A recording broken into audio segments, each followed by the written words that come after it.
of the tree? Well, I've never seen the tree. I'm from New York. I mean, why would I see the tree? It's What only do you for mean? out-of-towners. What's this? What's going on? I want to give you this. I want, you guys ever been to Mexico? To Mexico? We're not going to Mexico. We got a plan. We're No, going to leave in a stop. couple You don't days. have a plan. Please. Listen, you guys, you're a little bit more exposed than you should be. Yeah, no. No, I think you guys got to get out of the country. Okay? These guys, they're not going to let you go. They're never going to forget about this. It's not going to go unpunished, ever. Okay, I've thought this through. We got a plan, all right? Yeah, we gotta go. We gotta go. This is the way out of it. I'm trying to fix this. No, now. you I'm pretended trying to like you fix were this. our friend and you Tommy, do me a exploited favor. us. Think for a Rosie, second. get in the car. What'd you No, think we of- don't take the chicks. Don't want. Don't want. Rosie, get in the car. You're smarter than this, Tommy. You know what's going to happen. You know these guys, Tommy. Take these tickets. Take Close these the door. tickets. You got to get out of I here. gotta go. You got to get out of here. Baby, close it. Find these trying tickets to here, close Tommy. the Use these door. tickets. Don't want your tickets. Just keep driving, all Close right? the door.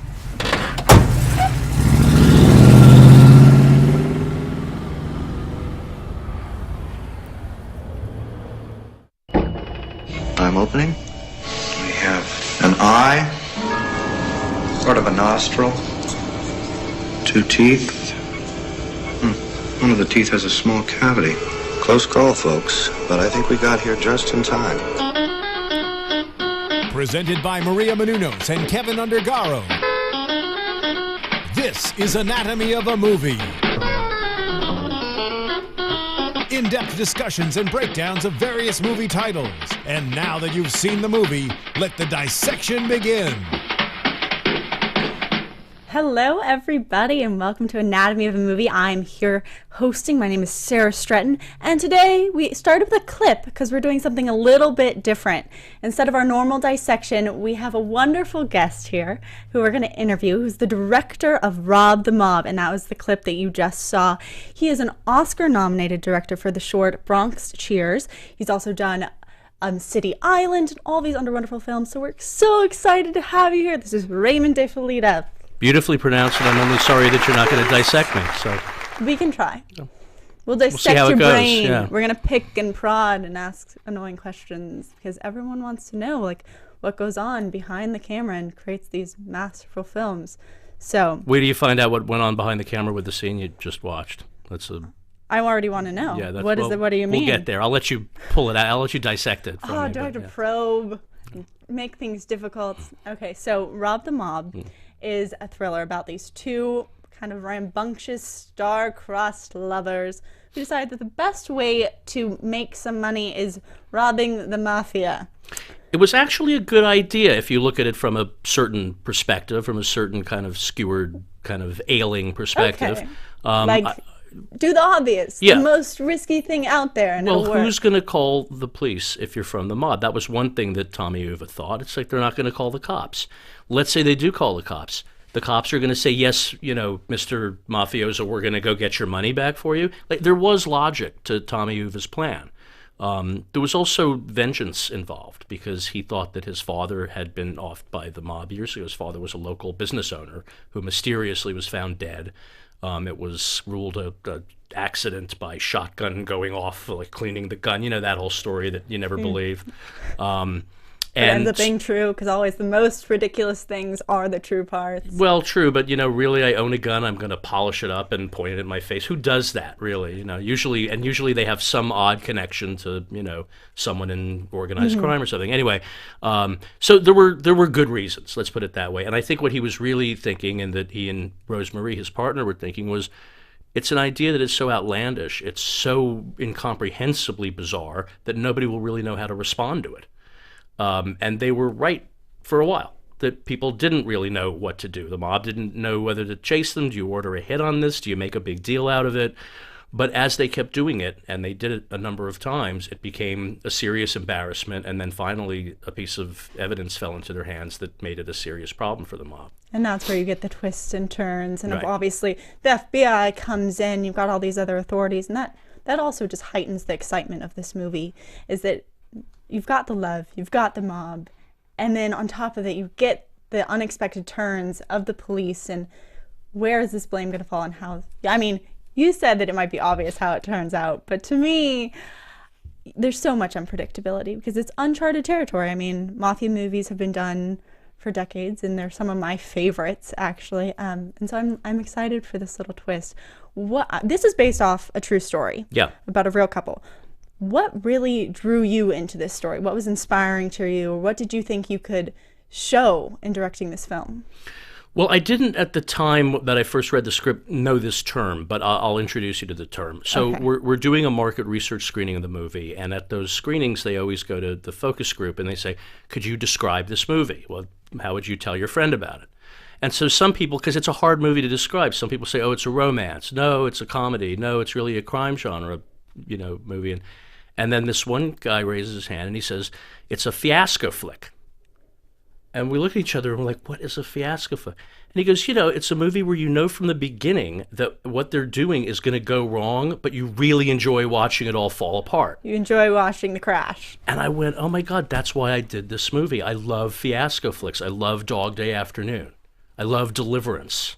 I mean, they're You just coming. like everything that's messy. I love The Producers, classic fiasco flick. Things that you go, oh my God, I know that this isn't going to work out, but I love watching the madness of the pursuit and how are they going to get through it. And if at the end in this new genre that this guy, who I'll never meet again probably, seems to have invented, if in the end of a fiasco flick you go, oh my God, yes, it all went wrong, but there's some bigger purpose that was served by the whole thing, then I think you have something, you're in like really interesting territory for really kind of cinematic storytelling.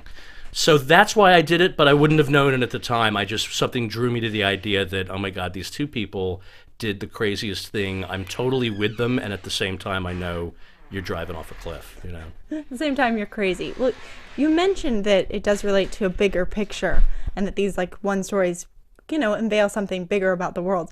What do you think that means for this film? Well, I mean, I think one thing that happened that Tommy and Rosie really did have an impact on was they had an impact on the investigation that was going on in general with all the mob families at the time. And the mob was beginning to really fall apart. That was also one of Tommy's plans at the time, was that he felt because of the Gotti trial, which was the fourth and last time Gotti was going to be tried, he was like, the mob, they've got bigger fish to fry. We are not going to be on their radar. They're just going to let this go. So again, I love when a story, when characters can do something that is heroic and they don't even mean it to be. Again, that's just like a great kind of way to tell heroism, because there's nothing noble about it, but they're noble in spite of themselves. Yeah, it's in spite. It's like even the smallest actions can actually be the biggest, and people who don't have the intention of going out there and making a big storm, showing a big picture, they can make the biggest impact. The German version of this movie would be Schindler's List. How about that?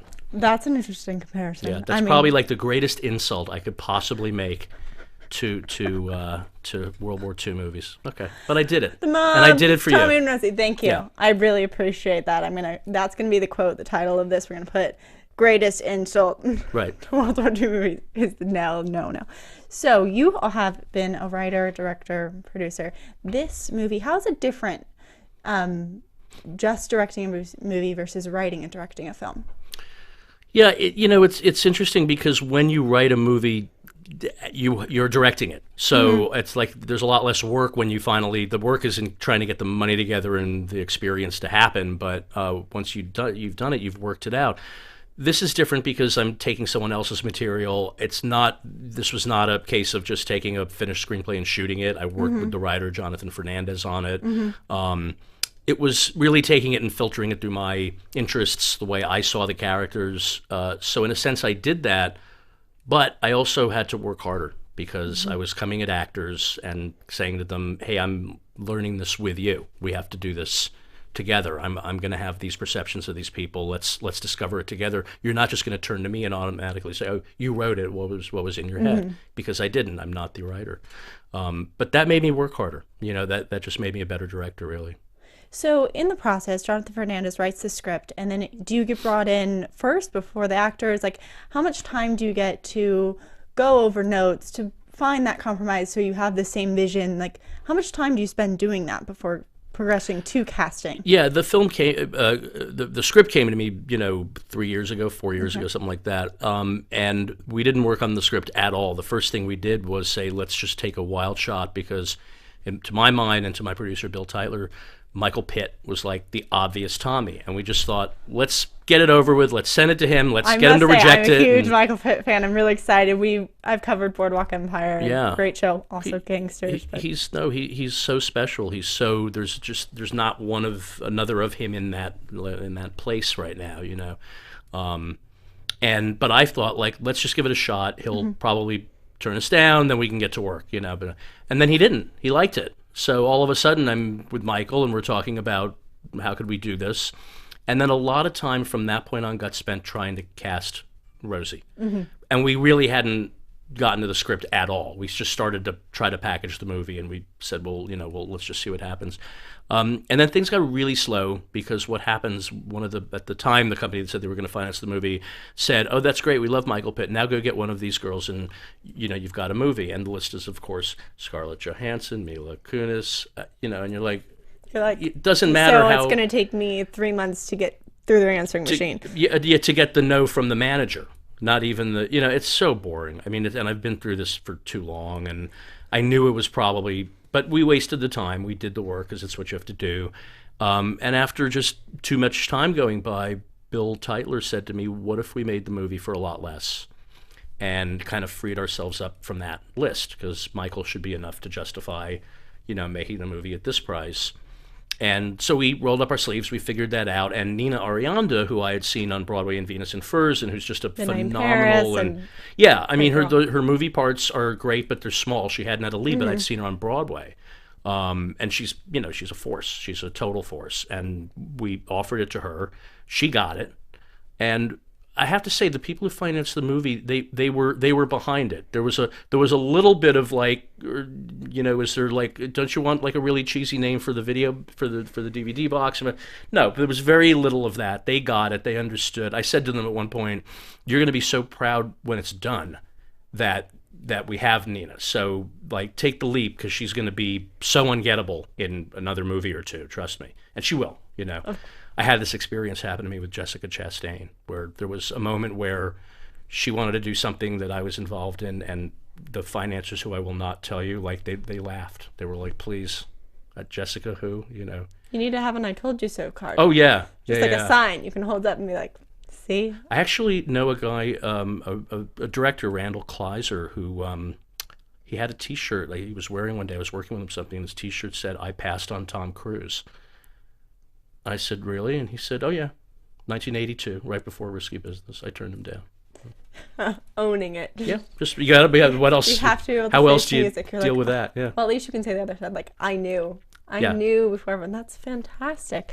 I mean, you've got a great group of actors in this. So you're talking about, you reached out and you offered her this role. Did you go through the typical casting auditions, or was it really just because you knew she was a powerhouse? No, I mean, as a formality, I said, would you come in and like read with Michael and stuff? But she knew it wasn't an audition, no, with actors like that, an audition's not either they're not going to want to do it, or it's not truly necessary. Auditioning in general is a kind of horrible, and not really helpful process. In fact, I don't even really like to see auditions live. I usually ask to just put them on tape, because it's less uncomfortable for me to sit in a room with someone who's like nervous and trying to do it. But I also think it's better for them. They don't feel like they're doing it once for the director. They're alone with the camera. They do it. Maybe they do it a couple times. You get to like see if what you want to put out there as the actor who's auditioning, like they can be proud of what they're sending in. They don't have like the actor's remorse of getting that nervousness or having that wall up. They can be much more open, I'm sure. Some don't like it because, they kind of want to engage with you and say, do you want something else? Or, but I don't know. It's my own personal thing, though. I'm usually happier to just see them on tape. But then you brought in Andy Garcia, who you'd worked with before in City Island. Did you envision him from this role right away as Big Al, or? No, Big Al kind of developed as we went along. One of the things I wanted to do when I took the project on was I thought, I never really thought about making a mob movie, first of all, because it's kind of a losing deal. You know, it's you're not going to top. How so? Well, you're going to top Godfather. You're going to top Goodfellas. You're going to beat The Sopranos. It's like it's you know. I mean, I don't think you have to try and top it. I think you always just have to kind of, if you idolize something or you really enjoy something, then you have to take it on from a different angle. Like you don't. In my opinion, you don't want to like recreate. Like you're not going to recreate The Godfather and top it. But no, but the problem with mob movies is they're either incredibly great or really poor. Like there's very few that are just sort, you know. But when I read this, I thought, well, it's not really a mob movie. It has to do with them, but they're not the mob that you've seen. Mm-hmm. They're like this sort of exhausted, you know, lost, these old guys sitting there. It's like, you know, they don't know what to do. They're baffled. What do we do with the kid with the Uzi? You know, and I kind of loved that. I thought that's a new wrinkle. So I'm not doing the mob as I think, you know, we usually have seen it.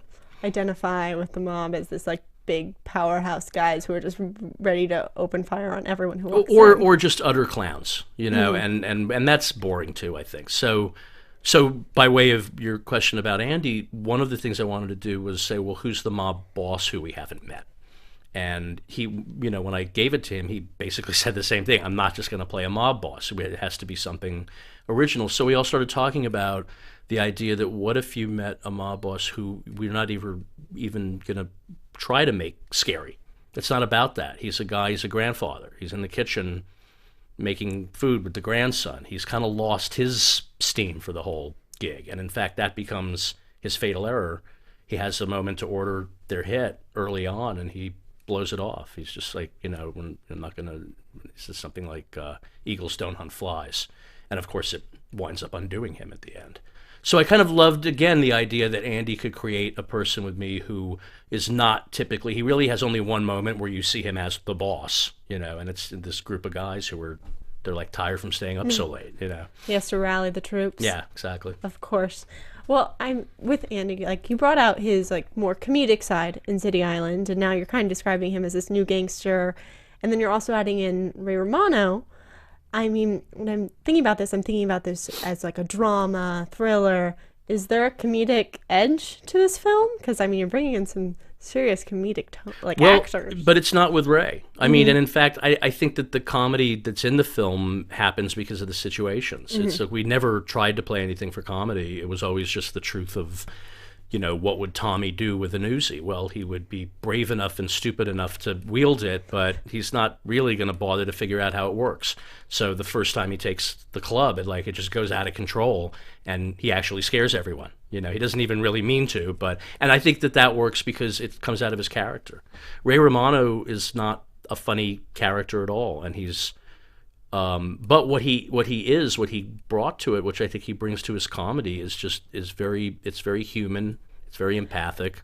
Yeah, you have to be very open. Like you have to. I think the key to his comedic personality is that he is so vulnerable all the time, and so playing a role that is straight or serious as an FBI agent, being able to see it's very easy to connect to his humanity.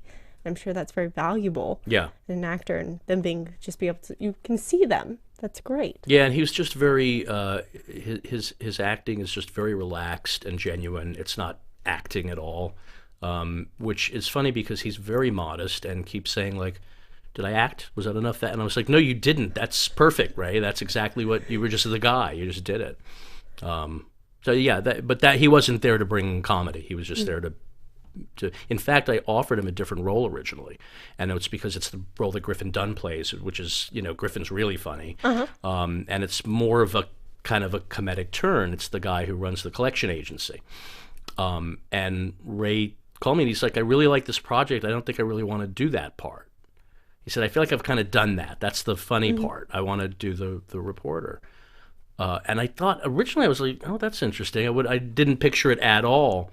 But I've learned over the years that if a good actor wants to do something, even if it's not exactly what you originally thought of, you should just go with them, because they know they've got something, and then they're going to give you something. It's going to be better than what you thought. People are passionate about what they're doing. They want to do more. And I thought, like, yeah, I can go with Ray Romano in this. I love him. I think he's super. You know, he's beyond funny. He's always had that human, strange, you know, both dry and warm thing that he has. And so I was like, yeah, I'd love you to show up. Yeah.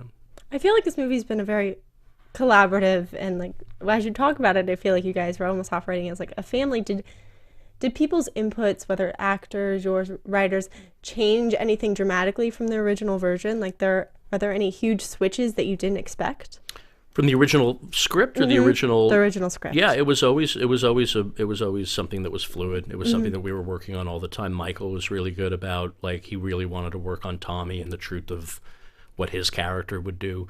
And Jonathan Fernandez, the writer, stayed on through the whole thing. I had him on the set through the whole movie. You know, I wanted him to feel that we weren't taking his work and shredding it. We were taking something that he'd started with, and we were molding it into something which, in a way that I've always wanted to work. You know, it's the way Robert Altman made movies, and he was a hero of mine and someone who I was very fortunate to get to know towards the end of his life. And the thing that I always caught from the people he worked with around him was like, you don't really know you're working. You're all just contributing, and he's just bringing you in, bringing your ideas, bringing your talent. And I would always, which I loved, is they'd say we forgot the camera was rolling, and that's how you get Altman performances. But it's really just Altman giving everyone that loose and collaborative vibe, and I wanted to do that with this movie a lot because the style of this movie worked for that too. You can embrace the fun and do you have any crazy stories from the set? Any shenanigans of castmates, crewmates? No, it was crazy enough without, you know, any crazy stories. It was a lot of work was the thing. This movie got shot in 26 days, which was short for the script. Very much so. Where were you shooting? It takes place in New York. I know that one of your locations was New York. Did you shoot anywhere else? We were in Queens mostly. Okay. We were basically in every cruddy location New York has left to offer. You know, I mean, it was like, because New York's been shot out. All the good stuff's been shot out. So we were trying to make up for all of the nice places that, like, Woody Allen is shot in, and, you know, that Sex and the City shot in. We like all the filler, all the junk in between was like the mob location. And I have a feeling you love New York, though, because a lot of your films, from Bronx Cheers, City Island, they take place in like Staten Island, the Bronx, New York City. Like, where does your connection to New York stem from, and what do you find so fascinating about it? Well, I was born there. My parents were born there. My grandparents emigrated to New York. But none of that is really the right answer. The weird thing is that I've written a whole bunch of things that have never been made, and a lot of them don't take place in New York. For some reason, I mean, and this is just the movie business, you don't have a lot of control over what gets done a lot of time. So it turns out that I've made this group of movies that all seem to be about the outer boroughs in New York, but it's like that accounts for like a tenth of what I've tried to write and make. But maybe there's a reason. People just see you as a New Yorker. Maybe there's like the film God sees me as like, no, Raymond, you're not doing the Western. You're not supposed to do... No, California. Yeah, I've written them. I mean, I think Hollywood's fascinating. I think, you know, I think L.A. is, you know, and I've lived in L.A. on and off over the years for a lot. But for some reason, these are the movies I've gotten made, and I am fascinated with it because I think, you know, a couple of things. One is that it doesn't get portrayed, the outer borough life in New York really doesn't get portrayed a lot in movies. People tend to think of the only thing that's going on in the outer boroughs are the mob, and the rest of it's like glamour, and that's kind of the movies in New York. But, you know, the New York's filled with the police and the secretaries and the teachers and the, you know, everybody else. And everyone else, and they don't get represented a lot. So I've written a lot about that. Not just your normal life. And where did you grow up in New York? But, you know, it's funny. Everyone's like, oh, City Island, so you're from the Bronx. I was like, no, my parents escaped from the Bronx. I grew up on the Upper West Side. All right. And do you live bi-coastal? Are you in New York? Yeah, both. I'm in both. Yeah. I'm an LA girl, so New York and the Bronx and all that is such a foreign world to me, and I think that's partially why I get attracted to movies that take place in like the big city and everything like that, because everything's so fast paced, everything's moving so quickly, and I think that probably really lends itself to a film like this, where, you know, you have the guns, you have the drama, everything like that. You mentioned that you've written other scripts that don't take place in New York. Do you have anything coming up that you're working on? What's in the future for you? No, I've kind of given up doing anything that doesn't take place in New York. It's like they've given me like the sign, like, it's not going to happen, Raymond. Don't waste what precious time you have left. Just keep writing. I have this comedy I've been trying to make for several years called Married and Cheating, and that's a New York comedy. So, you know, I mean, it probably has some good luck attached to it. Like you said, people love your New York stuff. I hope so. Yeah. What got you into directing and creating films? Like, you went to AFI. Yeah, American Film Institute. But what got you there? Like, well, I actually grew up around it. My father's a writer and made documentary films, and so if you grow up around it, you don't think it's an insane pursuit. It's just like that's what Dad does. He sits in the room and writes. It's normal. What are you talking? Yeah, it's like inheriting the family pub. You know, it's sort of like, yeah, I'll just take it over and I'll do it. And then like later on, you realize, no, schmuck. You know, it's not a good idea. It's really were your parents always supportive of you? Totally. Yeah, yeah. They saw that I loved writing and storytelling, and yeah, I was one of those. Making films since Super 8 was high tech when I was, started making films. That's how old I am. It was the new one because it wasn't 8, it was Super 8. What was the first film you ever made? As a kid? Yeah, I remade several Three Stooges movies. Literally, like, without, and I wasn't thinking... Who'd you cast? Oh, like kids who I could bully. Right? I was like, no, hit him again. Hit him, with the eye, poke the eye. I was like, kids who I could, force. Are you a bully director? You know what? I got a lot nicer. Okay. Yeah, I got a lot nicer. When I found out that I couldn't get films made without the actors, I switched my tactics. But yeah, originally it was sort of like whatever kids I could sort of strong arm, I would make films with them. Do it. But I didn't think they were remakes either. I just sort of thought that, well, that's what a film is. It's where the three detectives get on the train and right. It's like, so there were Three Stooges were like, that was my drama school basically. Oh, that's good inspiration. And then you did go to real drama school. What made you decide to go to school instead of just going straight out there and directing? Well, at the time I went, and AFI was a great period in my life, but at that time we were still in pre-digital. In fact, really independent film as a mainstream crossover had not even happened. So I'm talking about like the mid to late 1980s, like Jim Jarmusch, Spike. All of that's just starting to happen. So to say that you want to direct a movie is basically like saying, well, I think I'll be president of the United States. It's just like this unreachable goal at that time. So the way to do it, I thought, rather than just hoping that it might happen one day, is we'll go to film school and really kind of envision yourself and position yourself as the director guy. I'm going to train to be a director. And that's at the time, it was also a way to get equipment. You needed so much more to make a film. It's like that 16 millimeter camera was such a great get at the time. My God, the school's going to give us that, and I've got lighting equipment, and it's just a dead culture now. That's no longer the story. Now you just need a flip phone. Or an it's iPhone. and so much better because so much less time and energy and money wasted. It's hard to make the first bunch of mistakes that you learn from when you make a film and you have to spend a lot of money doing it. But if you're going to go out and shoot, nice and loose and learn to do it, people are learning to do it, really quickly now. Yeah, and I asked because I went to school for like acting and theater and film, and it's very interesting to me just to see that change of who's still going to school, who's going directly out there. And I think a big part of it is how accessible filming is and how much people can do now just like on their home computer, on their own equipment. But I'm a big advocate of school, so I think that's great. What did you use to film Rob the Mob? What were you guys filming? The Alexa. On? Okay. Yeah. You're like, we're good. Oh yeah. Yeah. No need to go back to that. Because the City Island you don't I want shot, to lug all that stuff around? I don't. Not? Because there's not enough grain. What is that with the grain? I don't know why people are so. People want to add in the grain. They add in the grain because they wanted to make it. We were supposed to get rid of the grain. I'm not sure where the grain became the center of filmmaking. Some things look too realistic. Right. That's a problem. But so did the first film where the train went at the camera and the people in the audience went running out of the theater. Yeah. So wasn't that the idea that it was supposed? I don't know. Anyway, I don't care about the grain. I care about performances and I care about.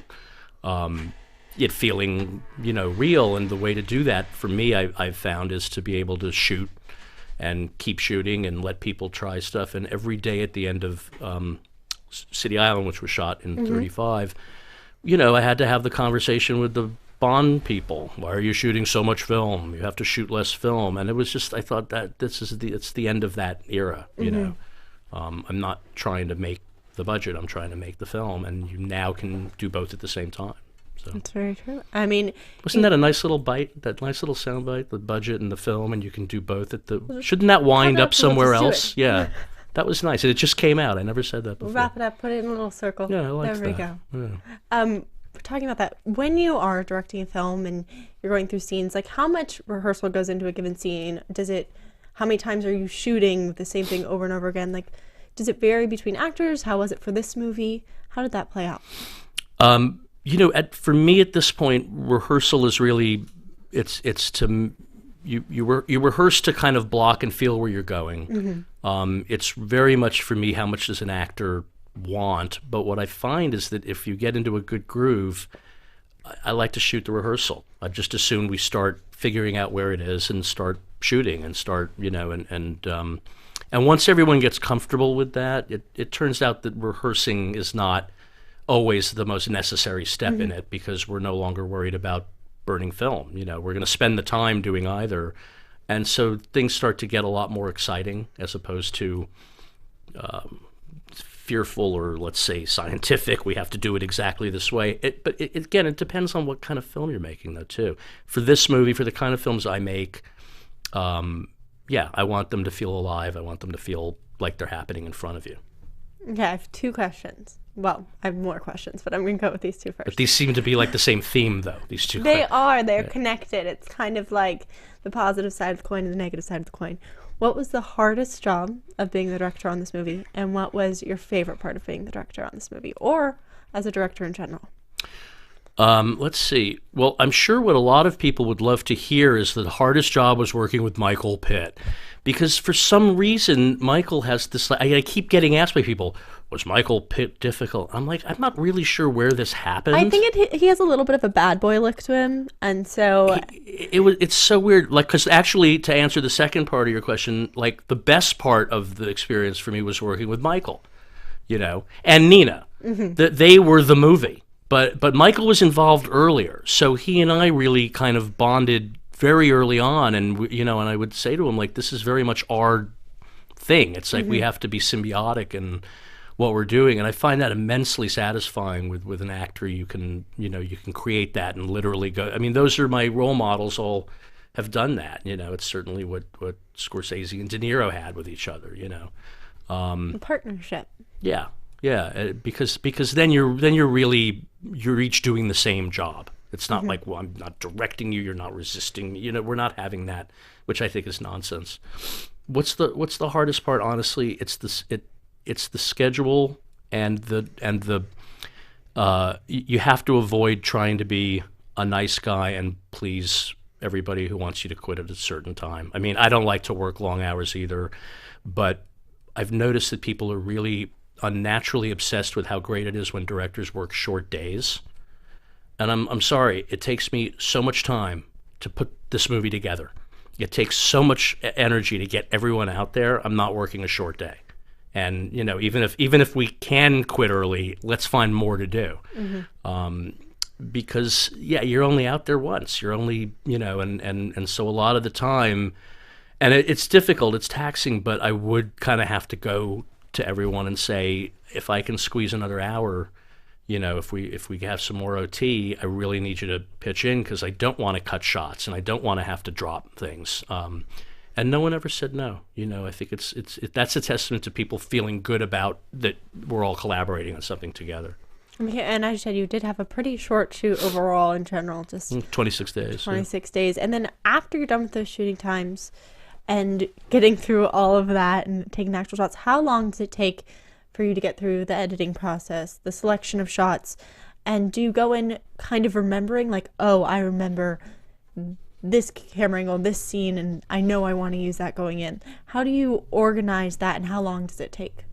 Well, my editor, David Leonard, and I have done several movies together, so he starts when I'm shooting, and I'm very comfortable with him starting to assemble stuff. So you have everyone there. You've got writer, you've got editor. Well, but you kind of have to do that now. I mean, no movie with a real completion date can wait around for the director to be done anymore. Assembly starts while you're shooting. But the point isn't that. It's that I'm comfortable with, like, his selection of material is usually very close to mine. I'm surprised at how much I do remember later. I don't know why. Like I don't try to remember this stuff, but sometimes I'll just go look at take 4 of that, and it's suddenly it's in my head, and there's something that I'm like, oh yeah, that's right. I don't know why it's lodged there, but it's all still fresh enough.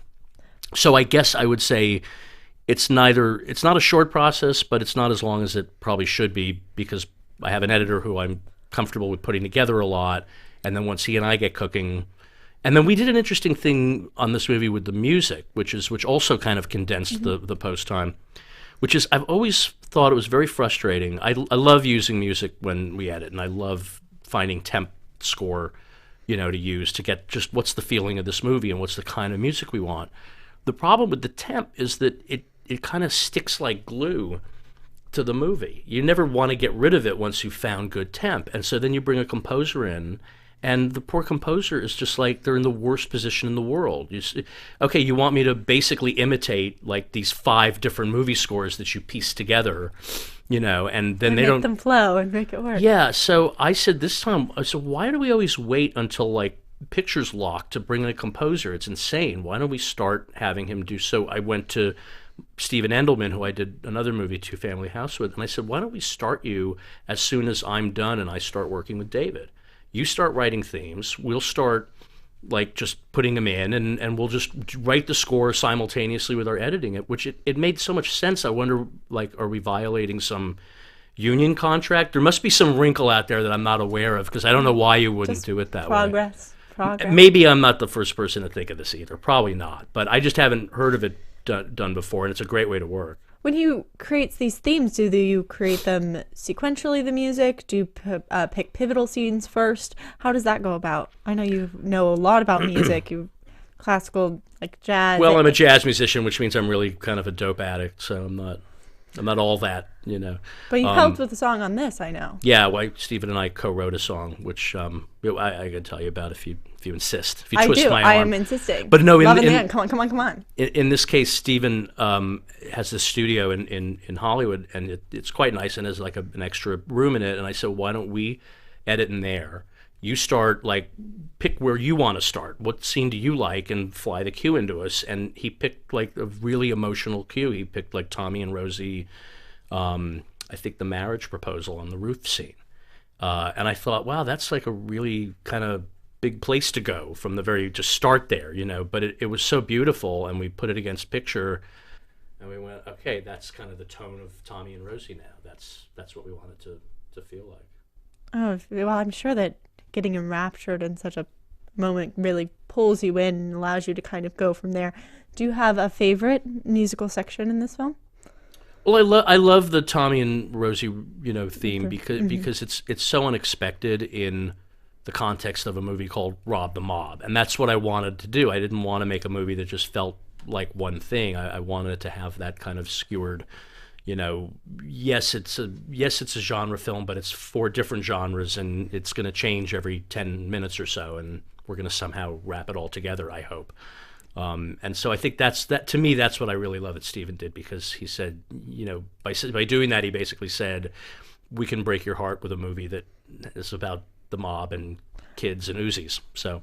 And those are some of my favorite films, the ones who do like play with your emotions. You don't really get what you expect going in. Right. I think we'll find that with this movie. And now I'm going to twist your arm. I want to know about this Love and the Gun. Yeah. Well, there's this great Italian pop star named Mina, and Mina's songs are in Goodfellas, actually. Okay. So when we were looking for source cues, we tried a Mina song against something, and it was just great. It was just kind of 60s Italian pop thing. Like it just had this wonderful vibe. And then we found out, which we didn't realize, that's essentially licensing Mina. It's like trying to license Barbra Streisand. It's just a hopeless. It's going to cost too much, and it's going to take 5 years, and it's going to be, approved and go through all these layers. It's just not. It's never going to happen, basically. Okay. So Stephen and I, before looking for other songs, we thought, like, well, what is this recording really? It's a very skillfully done, but a very exact, very specific kind of genre, and it involves strings, and it involves Italian vocals, and it involves a slightly Bond kind of, vibe to the whole thing. And so we said, well, just write it. So very early one morning, I quickly wrote like a scratch lyric, and it wasn't very good. But when I reread it, I thought, actually, it's sort of funny because it sounds like a lyric that was translated from another language. Because it's just a little stiff and a little like I was just trying to put something together. And I thought, okay, we're done. Because that's what it's supposed to be. It's supposed to be an Italian pop song that got translated. Okay. And then so Stephen put a melody to it, and that's hopefully going to be probably the only way any of us are going to make any money on this movie is if the song becomes a bizarre hit. So we need to get the song and we need to put it behind this interview. I thought we were. Yeah, that's what we're doing. That's what she told me. She told me that. That was not. And now the debate ensues. Right. We need you to agree to it. We needed your approval. That was me getting through the layers, you know. Finally. I just cut straight through, questioning, and that's we could have what I skipped this wanted. whole conversation, basically. Yep, is what you're saying. we're done. Then. No, we can continue. But so we've talked a lot. You've in music, film, writing. What are your dreams and aspirations for the next, 5-10 years? What do you want to happen? Well, assuming the art form continues, assuming we get to do the 2-hour narrative, which I think we will, but everything changes at some point, and maybe movies are going to be... What do you think would replace it? Well, when you see people watching a movie on their watch, you have to start wondering whether, an hour 45 in the dark is going to be part of that culture, or whatever that culture is going to morph into. And that's what I know. That's what I grew up learning. That's what I love. That's what I don't. But then again, I'm not. I'm never intentionally backwards. I don't bear a grudge against the future. So I'd like to grow with it as well. But assuming that this is what we're doing, I mean, the independent film's been threatened with death ever since it first came to life, and it's not. It always goes on somehow. So the way I kind of look at the next 20 years of my life is, can I keep doing that, and can I not be so curmudgeonly and so backwards and so old to not want to make a film for your watch too, because there might be something to be said for making a film that you can look at on your watch. Yeah, you just have to somehow make sure all the details show up in a tiny little picture. Yeah. I mean, I think that most of our listeners, and myself included, Anatomy of Movie, we're all about going to the theaters and seeing these big, beautiful pieces of art, like played out with the seats, with the popcorn, with everything, because it's an experience. You want to be able to escape into these other worlds. So I think it's going to continue. I don't think it's going to go into this whole, a lot of people have supposed that we are going to get just like the smaller pictures, and then going to the movies is going to cost, $100, and it's going to be something you do once every couple months. But I really don't think that. I think that film is something that the world embraces, and you just watch like how many people watch the Oscars and how many people want to be part of these worlds and continuously just are showing their support and love of movies. I think there's a great future in it. So I'm with you, actually. I don't see all that going away. It just is going to be ever more complicated. I don't like wearing a watch, so it really can't become a movie watch thing. And I like wearing old watches. I like my 1958 Bulova. I don't really want a screen that I have to replace this with. I'm good with just the hands, but wall clock. That was a big surprise when my stepsister didn't like our wall clock because it wasn't digital. I was like, oh no. And now I'm like, you're not I'm going not digital old, with your wall clock. Yeah. What's happening? Who knows? But everything does change, and it's about, the good news about change is that we do get these films that are, crossing genres, making blends, finding new approaches, and forever kind of tweaking, I guess. And that's wonderful. Mm-hmm. You mentioned that you're inspired by Altman. Who are your other inspirations? Sidney Lumet was a big inspiration to me, and I think it was just because when I was growing up, the number of movies he made that they did like what we're talking about. I felt like Network, Dog Day Afternoon, Serpico, Prince of the City. These movies had such vibrancy. They were very dramatic. They were also alternately funny and dark. You dealt with characters who you didn't necessarily think you wanted to know, and all of a sudden you found no, Frank Serpico is actually really a hero in spite of a lot of complicated things you learn about him. And I also loved his energy whenever I would hear him speak, or there was just no nonsense to this guy. He was all work, and he made you want to go do it. So he was, but I also, further back when I was growing up, I loved, Billy Wilder when he was I don't want to say I was the first to, but he was in such eclipse at the time. He was really considered kind of old hat. He was still trying to make films. This is in the 70s and early 80s. And I always had so much respect for him as a writer-director. And again, as a force, I guess this is a theme, like with Lumet, with Altman, of like a force that just keeps going. He was his own engine. He was always going to make it his way. He was never going to stop. One thing that Altman said to me that I really cherish was I guess I had Two Family House was maybe going to open, and I said, I don't think they're going to spend enough money. I don't, it turned out I was right. I don't know what's going to happen with the movie. I told you so, sign. Yeah, right. And he said, doesn't matter, whatever happens, just keep doing it. And I went, that's him. That's why he's Altman.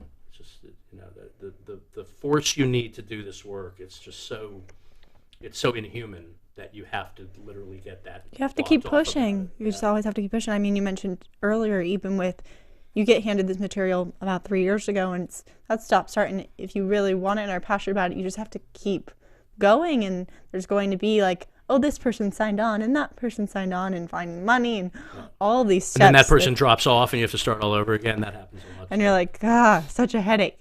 But it's just that keep pushing for what you love. So before we wrap up and before we go, I would like to know, is there anything you'd like to tell people who are aspiring to be directors, or about like the power of movies and film that you hope to get across in your work?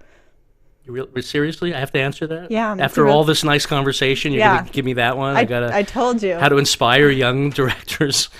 The answer. I have to push in like a couple of those questions. God, yeah, no. I mean, earlier you guys missed we went over pizza, and that's a big debate. You've never heard of eggplant on pizza? That's such a weird thing that, come on. I've been to like the crafty places. You haven't been in New York, that's the thing. I've been to New York, I just haven't lived in New York. Okay, I've take been it to back. like the Broadway. I had pizza in New York, in line for The Lion King. Okay, I didn't mean to like lower your brand by saying you'd never been to New York. I take it back. I'm really insulted.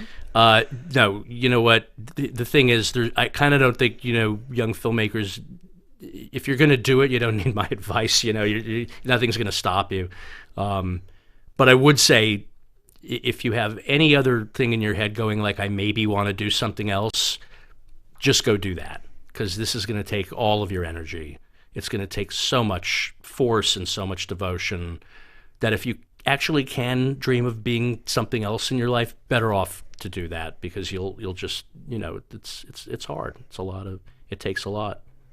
That's wonderful. No, it is true. You have to really, it's something you have to really, really want. The good news is the people who do want it have the capability to inspire and entertain. And so for Anatomy of a Movie, we are all really looking forward to see Rob the Mob. It's going for limited release in March, and then they're doing the wider release in April, and we will probably be dissecting it here, so I might be giving you some calls after I see it, being like, I'd love it. Explain. I need more information, more details. Well, I won't be able to find my way out of this labyrinthian office you have, so just find me somewhere in this complex. I'll find you in one of like the closets. Yeah, with the popcorn in the corner, and yeah. Some sort of pizza. Yeah. Who knows? Well, thank you so much. It was my great pleasure. I had a wonderful time. Everyone, we owe so much gratitude to Raymond. Again, thank you, and we're so excited to see this film. Everybody, Rob the Mob. March 21, March 28. Look out for somewhere around there. March 21st. There we go. From producers Maria Menounos, Kevin Undergaro, Phil Svitek, and the rest of the Anatomy of a Movie staff, we would like to thank you for listening and subscribing to the show. If you have any questions or comments, feel free to email or tweet us. I'm Sir Richard Wentworth, and this has been Anatomy of a Movie.